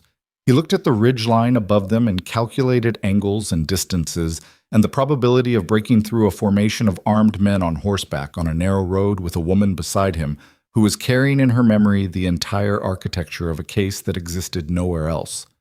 The mathematics were not favorable, 8 against 2 on terrain that favored the blockade. The horses were fresh, but the riders were tired, and the satchel was heavy, and the cost of failure was absolute. A man who has spent 4 years preparing for a single moment does not always recognize the moment when it arrives. It does not announce itself. It does not arrive in the shape he imagined during all those midnight hours in the locked study, reading his father's words by candlelight, constructing the future one document at a time.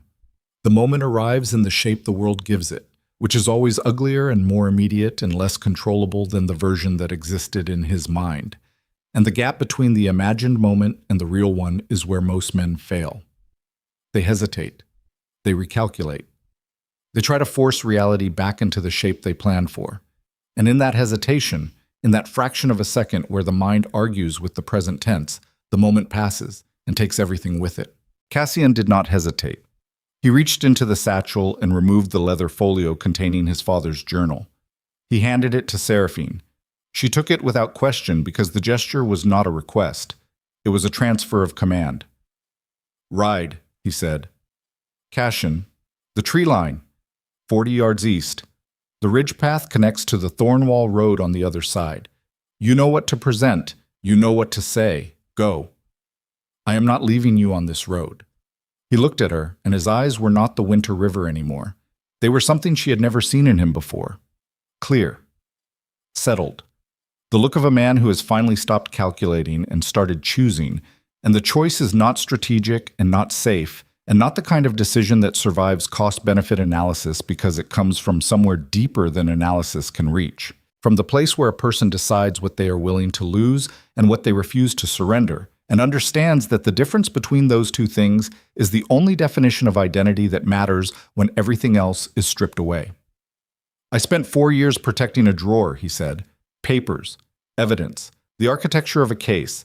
I locked it every midnight, and I read it every night, and I convinced myself that the documents were the weapon, and the weapon was the strategy, and the strategy was enough. It was never enough. The weapon is not the evidence, Seraphine. It is you, the person who found it, the person who understood it, the person who can stand before the assembly and make it undeniable. I am a duke on a road with 8 soldiers between me and Thornwall. You are the case, and the case has to reach the assembly. Everything else is secondary, including you. Especially me. The lead rider drew his sword. The sound of metal leaving a scabbard is distinct from every other sound in the world. It does not echo. It does not linger. It makes one clear statement and then it is finished. And the statement is that the time for conversation has ended and the time for consequences has begun. Cashin spurred his horse forward, not toward the tree line, toward the riders. 8 armored men on a narrow road, and the Duke of Veyrath rode straight into them with no weapon drawn because the weapon was not the point. The point was the 3 seconds of chaos his charge would create, the disruption of the formation, the instinctive scattering of horses confronted by a direct and unexpected assault, the momentary gap in the blockade that would open the eastern side of the road for exactly as long as it took a fast horse carrying a woman with a leather folio pressed against her chest to reach the tree line and disappear into terrain where armored riders could not follow. 3 seconds. Seraphine kicked her horse east. The animal lunged forward. The tree line rushed toward her. Behind her, she heard the collision, the sound of horses and metal, and the particular noise that human bodies make when they impact other human bodies at speed. She heard shouting. She heard Cassian's voice, a single barked command that was not a word but a sound. The raw vocal expression of a man converting his entire body into an obstacle. She heard a sword strike something hard. She did not know if it was armor or stone or bone.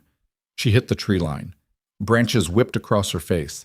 The horse plunged down the ridge path, hooves sliding on loose rock, and the sound of the road behind her diminished with every stride. The forest closed around her like a door shutting, and the last thing she heard before the trees swallowed all sound was a single impact that was heavier than the others, and was followed by a silence that could have meant anything and meant everything. She rode. The ridge path was narrow and steep, and the horse was running on adrenaline that would not last, and the leather folio was pressed against her chest so hard she could feel the edges of the pages through the leather, through her clothing, through her skin, and the journal of a dead duke written in a dying hand was the only thing between her and the man who had killed him. And somewhere behind her on a road 12 miles from Thornwall, the current duke was either fighting or fallen or worse, and she could not stop, and she could not turn back, and she could not do anything except ride, because that was what he had asked her to do, and it was the only thing she could give him that mattered. She rode until the ridge flattened, and the trees thinned, and the road to Thornwall appeared below her like a scar cut through green hills. She rode until the assembly hall appeared on the horizon, its banners already flying for the convocation, its courtyard already filling with carriages and delegations, and the accumulated political weight of an entire region gathering in one place. She rode until the horse was shaking beneath her, and her hands were bleeding from the reins, and the folio was stained with sweat, and the gate of the assembly hall was 50 yards ahead, and the guards at the entrance were turning toward her with expressions that shifted from confusion to alarm as a woman on a blown horse, with blood on her face and a dead man's journal in her arms, came charging toward them out of the northern hills. She did not slow down. She did not explain. She rode through the gate and into the courtyard and swung from the saddle before the horse had fully stopped and her boots hit the cobblestones and her legs nearly buckled, but they held because they had to hold because she was carrying the weight of everything Cassian had built and everything his father had died for and everything Malric had tried to bury, and the doors of the assembly hall were 20 steps ahead of her, and behind those doors were the only people in the world with the authority to hear what she had to say and act on it before it was too late. She climbed the steps. She reached for the doors, and behind her, on the road from Ravensbridge, dust rose from the direction of the ridge, and she did not know whose riders were coming. She pushed through the doors of the assembly hall with both hands, and the wood hit the interior walls hard enough to silence every voice in the chamber. The hall was enormous. Vaulted stone ceiling held aloft by columns carved with the heraldic crests of every major territory in the region. Long galleries on either side filled with seated lords, military commanders, diplomatic envoys, and the administrative officials who served as the connective tissue of regional governance. At the far end, on a raised dais, sat the High Council of the Territorial Authority, 7 men and women whose collective jurisdiction superseded any individual duchy. They were the court above the courts. The authority that existed specifically for moments when power within a territory had become too corrupt, too concentrated, or too dangerous to be resolved internally. Every face in the hall turned towards Seraphine. She stood in the doorway, and she understood the picture she presented. A woman on the edge of physical collapse, hair loose and tangled with branches, blood drying on her face from cuts she did not remember receiving, clothing torn and stained with horse sweat and road dust, hands raw from rains gripped for hours without relief, and pressed against her chest, held there with the desperate protectiveness of a mother holding a child against a storm. A leather folio so old the binding had cracked along the spine, and the pages inside were visible through the gap. She was not the Duchess of Veyrath in this moment. She was not the elegant political bride who had attended banquets and performed composure and moved through castle corridors with calculated grace. She was something more fundamental and more dangerous. She was a witness. And witnesses who arrive looking like they barely survived the journey to the courtroom carry a credibility that no amount of formal presentation can replicate, because the body tells a story the mouth has not yet begun. "I am Seraphine Valacrest," she said. Her voice was hoarse. It cracked on the third syllable, and she did not attempt to smooth it because the crack was true, and the truth was all she had left. "Duchess of Veyrath, I am here to present evidence of treason committed against the duchy, the Vosmere succession, and the territorial authority by Lord Malric Thorne, chief advisor to the ducal household." Murmurs erupted through the galleries. The High Council members exchanged glances that moved through the spectrum from skepticism to alarm and landed somewhere in the territory of procedural uncertainty. An unannounced duchess presenting treason charges against her husband's most senior advisor was not in any protocol manual. It was the kind of event that rewrote protocols after the fact. The Lord Chancellor of the Council, a heavy-set woman named Cordelia Marsh, whose reputation for procedural rigor was exceeded only by her reputation for impatience, leaned forward in her seat. "Your Grace, this assembly has a fixed agenda. Treason accusations require formal petitions submitted through the proper..." "Respectfully, Lord Chancellor, the proper channels are compromised. The administrative infrastructure of Veyrath has been controlled by Lord Malric Thorne for 20 years. Every formal petition I could file would pass through systems he built, staffed, and monitored. Filing through proper channels is not due process. It is delivering my own death warrant to the man who would execute it." Silence. Not the silence of an empty room. The silence of a room full of powerful people recognizing that the ground beneath their assumptions has just shifted. Cordelia Marsh studied Seraphine for a long moment. Then she nodded. "Approach the dais." Seraphine walked the length of the assembly hall. The distance was maybe 60 yards, but it felt like the longest ground she had ever covered, because every step was watched by people whose judgment would determine whether the last 4 months of her life amounted to justice or humiliation, and her legs were shaking and her hands were bleeding, and the folio was heavy with the weight of a dead man's final testimony. And behind her, somewhere on a road between Ravensbridge and Thornwall, the man who had given her this folio and this chance and this purpose was either alive or he was not, and she could not think about that. Not yet. Not until the words were spoken and the evidence was entered and the machinery of accountability that existed beyond Malric's reach had been engaged. She reached the dais. She opened the folio. And she began. She spoke for 47 minutes. She presented the forged decrees and explained the discrepancies between the signatures they carried and the handwriting of the man they claimed to represent. She described the land transfers that occurred when Cassian was documented as being hundreds of miles from the duchy. She outlined the pattern of vanished families, dismissed officials, and repositioned loyalists that constituted the infrastructure of Malric's control. She recited from memory the entries she had memorized from Malric's personal cipher notebook, connecting dates and initials and payment records to specific crimes documented in the old Duke's private journal. She described the death of Duke Aldrich Vosmir, the physician positioned before the event, the records sealed afterward, the witnesses drawn from Malric's personal staff rather than the household, and the final letter written by a dying man who understood too late that his most trusted advisor was his most effective enemy. She recited the final line of that letter, and her voice did not crack this time because some words carry their own structural integrity and do not require the strength of the person speaking them. Trust no one wearing my seal.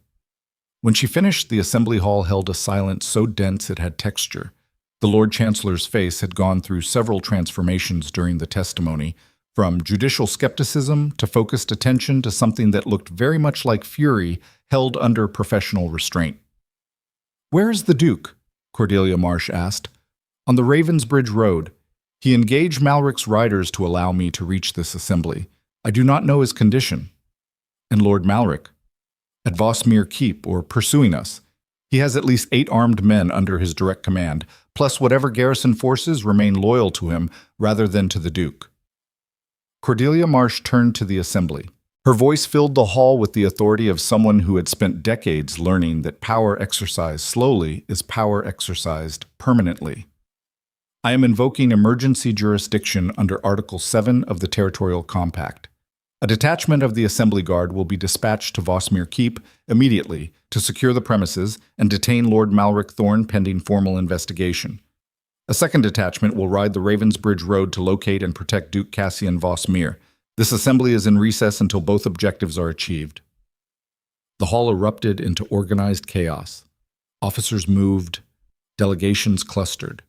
The machinery of institutional authority, the kind that exists above individual duchies and beyond individual conspirators, engaged with the grinding certainty of a system that moves slowly but moves completely. Seraphine stood at the dais and watched it happen and felt something she had not expected to feel. Not relief, not triumph. Exhaustion so total it reached past the physical and into the structural, into the framework of will and purpose that had held her upright since the moment she found the hairpin on her dressing table, and understood that the ground beneath her was not ground at all, but the surface of something Malric controlled. A steward guided her to a chair. Someone brought water. Someone else brought a physician who examined the cuts on her face and the raw skin on her hands and pronounced her physically sound, which was technically accurate and fundamentally absurd because physical soundness is not the same as wholeness, and the parts of her that were not whole were not parts a physician could examine. She sat in the chair and drank the water and stared at the folio on the table in front of her and waited. She waited for 6 hours. The light in the assembly hall changed. Morning became afternoon. The shadows of the columns migrated across the stone floor. Delegations came and went. Officials whispered in corridors. The institutional apparatus of justice performed its functions with the deliberate pace that separates legitimate authority from reactive violence, and every minute that passed without news from the Ravensbridge Road was a minute that expanded inside her chest like a held breath she could not release. She did not pace. She did not ask for updates. She sat in the chair with the stillness of a woman who understood that the outcome she feared could not be changed by movement, and the outcome she hoped for could not be accelerated by anxiety. Whatever had happened on that road had already happened. The past was fixed. The only variable was how she would receive it. At 4 in the afternoon, the assembly doors opened. The first person through was a captain of the assembly guard. The second was a field surgeon carrying a medical kit stained with use. The third was a man walking under his own power, but only barely, favoring his left side, his riding coat torn at the shoulder and darkened with blood that had dried into a stiff pattern across the fabric. His face was cut along the jawline. His right hand was wrapped in a makeshift bandage torn from his own shirt. His hair was matted with sweat and dust and something darker. And his eyes, when they found hers across the length of the assembly hall, were not the winter river and not the strategic assessment and not the cold analytical instrument she had spent months learning to read. They were just his eyes. Damaged, exhausted, alive. Cassian Vosmir walked the length of the hall the way a man walks when the only thing keeping him vertical is the destination. and the destination was not the dais and not the council and not the assembled lords and officials who represented the institutional weight of an entire region. The destination was the woman sitting in a wooden chair with the dead man's journal on the table in front of her, and blood on her hands, and the entire architecture of his family's darkest secret living inside her memory, because he had trusted her with it. He stopped 3 feet from her. The distance was not protocol. It was structural.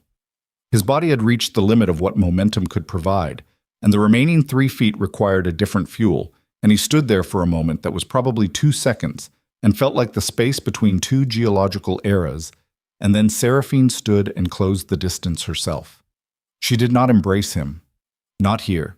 Not in front of the assembly, but she put her hand on his arm, on the part that was not wrapped in bandages, and the pressure of her fingers against his sleeve said everything that the hall full of observers made it impossible to say aloud. "Malric," he said. His voice was rough, scraped raw by hours of exertion and the particular vocal damage that comes from shouting commands during a physical confrontation. "The guard detachment is en route to the keep. He will not be at the keep. When his riders failed to stop us, he would have known the assembly was compromised. He will run." "Where?" "The eastern border. He has assets in Carenfell, properties purchased under false names over the past decade. I found the records in my father's journal but never understood their significance until now. They were escape routes.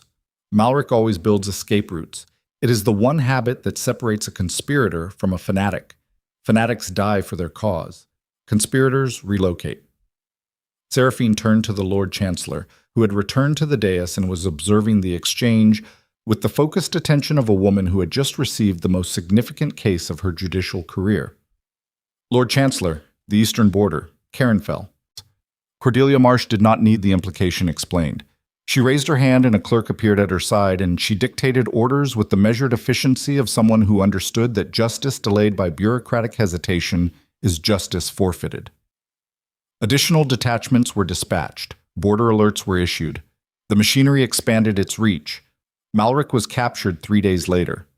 He was found at a farmstead 11 miles east of Carenfell, in a property registered under a name that matched one of the initials Seraphine had memorized from his cipher notebook. He was carrying documents, money, and correspondence addressed to contacts in 4 separate territories, each one a node in a network he had spent 2 decades building and maintaining. The correspondence alone would have been enough to confirm Seraphine's testimony. Combined with the physical evidence from the drawer, the old Duke's journal, and the records recovered from the Vosmere archives by the Assembly Guard detachment that had secured the keep, the case against Malric Thorne was not merely strong. It was architectural. Every piece supported every other piece, and the structure they formed was so comprehensive that defending against it would have required dismantling the entire evidentiary framework of the territorial authority. Malric did not attempt a defense. At his tribunal, held in the same assembly hall where Seraphine had presented her testimony, he stood before the High Council and listened to the charges with the composed attention of a man reviewing someone else's accounting.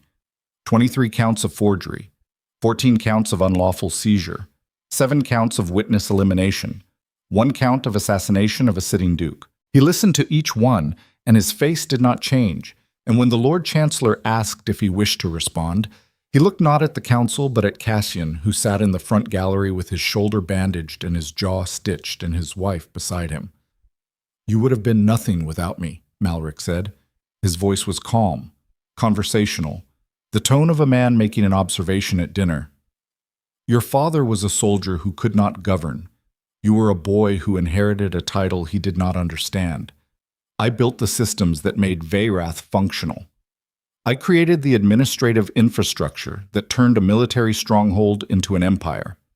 Every efficient process, every functioning institution, every mechanism of governance that you relied on every day of your rule was my design. You are condemning the architect while standing inside the building." Cassian looked at him. The cut on his jaw had scabbed into a dark line that would scar, and the scar would remain on his face for the rest of his life, as a record of the night he rode into 8 armed men to give one woman 3 seconds to reach a tree line. He looked at Malric with an expression that was not anger and not contempt, and not the cold strategic assessment that had defined their relationship for 20 years. It was something quieter, something that came from the other side of a threshold that most people never cross because crossing it requires losing enough to understand what remains. "You built a building on a graveyard," Cassian said, "and then you told me the foundation was stone." Malric was convicted on all counts. The sentence was life imprisonment in the territorial detention facility at Greymarch, a fortress on the northern coast where the wind came off the ocean with a cold that entered through stone walls and never fully left, and where the only thing a man could build was the interior architecture of his own regret. The dismantling of his network took months. 7 officials were removed from their positions. 3 garrison commanders were replaced. The chief physician, Aldous Kren, confessed to falsifying the old Duke's death certificate under Malric's direction and provided testimony that filled the remaining gaps in the evidentiary record. The stolen lands were identified, documented, and returned to the families from whom they had been taken, or to the descendants of those families in cases where the original owners had not survived the dispossession. The genealogical registers were corrected. Names that had been erased were restored. Histories that had been rewritten were set right. It was slow work. Institutional repair always is. Damage done over decades cannot be undone in weeks. And the temptation to rush, to declare the crisis resolved and the system restored and move forward with the comforting fiction that justice is a single event rather than a sustained practice, was a temptation Cassian resisted with the same discipline he had applied to every midnight reading session in his locked study. You do not heal a broken system by announcing it is healed.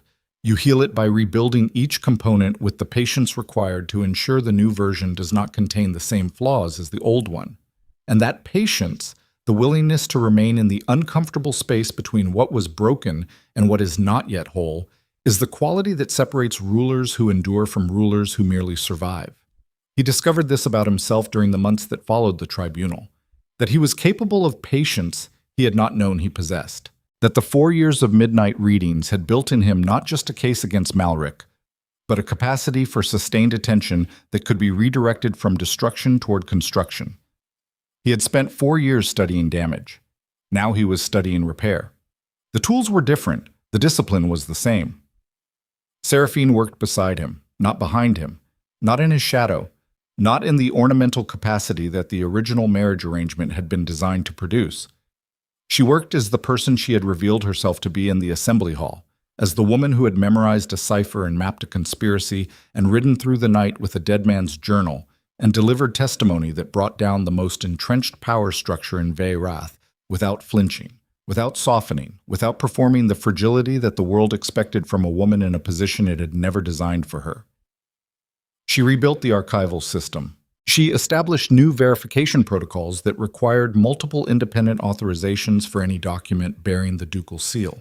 She created an oversight mechanism that prevented any single advisor from accumulating the kind of unchecked administrative control that had allowed Malric to operate for 2 decades. The system she designed was not elegant. It was not streamlined. It was deliberately redundant, deliberately inefficient, because she understood something about institutional architecture that efficiency experts always miss. The most dangerous systems are the most efficient ones because efficiency requires trust, and trust concentrated in a single point of failure is not trust at all. It is vulnerability wearing a more comfortable name. On a Tuesday evening in late autumn, Cassian stood in his study. The room had not changed. The same narrow desk, the same single chair, the same shelves of untouched volumes. The same window overlooking the courtyard where the evening light turned the wet stone surfaces into mirrors, reflecting a sky that was shifting from gray to amber as the season turned. The drawer was open. It was empty. He had removed the documents months ago, transferred them to the Assembly Authority as evidence for the tribunal. The forged decrees, the stolen contracts, the death records, the letter. All of it was now part of the official record, cataloged and preserved and accessible to anyone with proper authorization. The secrets that had lived in this drawer for years, the secrets his father had gathered and hidden and died protecting, were no longer secrets. They were history, public, documented, stripped of the power that secrecy had given them and reduced to what they had always been underneath. Paper. Ink. The residue of crimes committed by a man who was now locked in a stone room on a northern coast, listening to the wind. The drawer was empty and the room was quiet, and the castle was settling into the particular stillness that arrived each evening as the household transitioned from the business of the day to the business of the night. He could hear the servants in the corridors below, moving with a rhythm that had changed since Malric's removal. Less precise, less mechanical, more human. The household no longer operated on fear. It operated on the imperfect, inconsistent, occasionally frustrating foundation of people doing their jobs because they understood those jobs and valued them, not because the cost of failure was annihilation. It was messier, it was slower, it was infinitely better. Seraphine appeared in the doorway. She did not knock. She had stopped knocking on this door weeks ago, and the transition from knocking to entering had been so gradual that neither of them could identify the specific moment it occurred, which was itself a small piece of evidence about how trust actually develops. Not in dramatic moments, not in grand gestures, in the slow accumulation of small permissions, each one so minor it barely registers, until one day you realize that the person standing in your doorway has access to every room in your life, and you cannot remember locking any of them. "The Haverford family arrived this afternoon," she said. "The estate transfer is complete. They are home." He nodded. The Haverfords. One of the families dispossessed by Malric's forged decrees, 3 generations displaced, children who grew up on land they believed was stolen from them. A matriarch who had spent 11 years petitioning authorities who were controlled by the man who had stolen her property. All of it corrected now.